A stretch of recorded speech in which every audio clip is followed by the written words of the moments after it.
दोस्तों नमस्कार। आज मैं आपको बताऊंगा व्यापार क्या होता है और व्यापार की मजबूती कैसी करनी चाहिए और व्यापार की मजबूती कब मिलती है। तो सबसे पहले मैं आपको बताऊंगा कि व्यापार का अर्थ क्या है।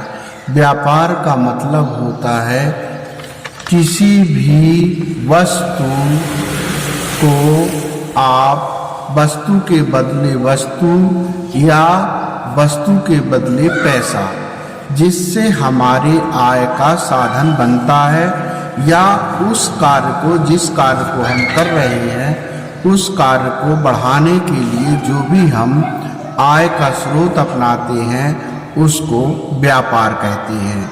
चाहे वो खेती संबंधी हो या भूमि प्लाट संबंधी हो, दुकान हो, फर्नीचर हो, अन्य किसी भी चीज का जब हम अपने आय के साथ साथ उसको बढ़ाने के लिए कार्य करते हैं तो वह व्यापार कहलाता है। तो व्यापार की मजबूती कैसे होती है? व्यापार किसी वस्तु का लेन देन का एक माध्यम होता है, वो भी व्यापार कहलाता है। तो व्यापार के बारे में तो आप समझ ही गए होंगे दोस्तों। अब मैं आपको बताता हूँ व्यापार में असफल न होने के कारण, मतलब आप असफल कब नहीं हो सकते, जब उसको आप किस तरह से संचालित करें। एक तो क्या होता है, हम कोई भी व्यापार करते हैं या उसकी शुरुआत करते हैं तो उसको हम उपभोग कम से कम करें, या फिर आपको उसको उपभोग करने के पहले आप उसका हिसाब रखें कि हम कितने प्रॉफिट पर हम उसका कितना उपभोग कर रहे हैं। यदि आप व्यापार का सबसे ज़्यादा उपभोग कर रहे हैं, उसके खर्चे बढ़ा रहे हैं व्यापार के पैसे से, तो निश्चित रूप से व्यापार आपका कमज़ोर होगा। व्यापार को मजबूत बनाने के लिए व्यापार का हिसाब किताब आपको अलग रखना होगा। यदि आपको ऐसा लगता है कि मैं छोटा व्यापारी हूँ और मुझे अकाउंटेंट की आवश्यकता नहीं है, तो वह भी आपकी भूल है। क्योंकि हम यदि छोटे से छोटे व्यापार करते हैं, चाहे एक पान की दुकान हो या ठेले पे आप रेडीमेड कपड़े बेचते हों या और फुटपाथ पे सब्जी बेचते हों, तो भी मैं आपको सलाह देता हूँ वह भी एक बड़ा व्यापार का रूप ले सकता है।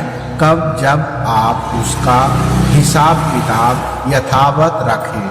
आपको ये अनुमान कैसे लगेगा कि मैंने एक दिन में कितना कमाया, एक महीने में कितना कमाया, एक वर्ष में कितना कमाया और कितना खर्च किया। तो जब तक आपको अनुमानित नहीं होगा, आपको आय का सही जानकारी नहीं मिल पाएगा और आपका व्यवसाय आगे प्रोग्रेस कैसे होगा, इसकी जानकारी हमको व्यापार के यथा स्थिति से कब मिलेगी, जब व्यापार का हिसाब किताब आप करेंगे या किसी से कराएंगे। क्योंकि हम आगे कब बढ़ते हैं, जब हम अपने हिसाब किताब को यथावत रखते हैं। जैसे कोई भी व्यापारी है, लेकिन आपने महीने में कितने खर्च किए, कितना आपके पास बचा, तो वो एक बहुत अच्छी चीज़ होती है कि हमने इतना कमाया और इतना बचा। दूसरा क्या होता है दोस्तों, आप जो है यदि व्यापार का जो भी आप प्रॉफिट इनकम करते हैं, दोस्तों मैं ये बता रहा था कि हम जो बचत करते हैं उसमें से हानि, यदि कभी आपको ये लगता है कि व्यापार में हमको घाटा लग रहा है, तो उसके पूर्ति के लिए आपको भी एक निश्चित रकम अलग से रखना होगा। यदि आप व्यापार में मजबूती चाहते हैं तो आपके राशि या पूंजी 3 भागों में बंटना चाहिए। 3 भागों में कैसे बंटना चाहिए? एक भाग में आपके बैंक में होना चाहिए, जितने में आपका व्यापार चलता है, जितनी पूंजी में उतनी ही पूंजी फिर से खड़ा करने के लिए आपके पास एक्स्ट्रा डिपॉजिट होना चाहिए और उतनी ही पूंजी के आपके पास संपत्ति होना चाहिए। तब आपका व्यापार की स्थिति कभी भी डगमगा नहीं सकती है, गिर नहीं सकती है और आप अपने व्यापार को यथास्थिति बनाकर रख सकते हैं। क्योंकि व्यापार एक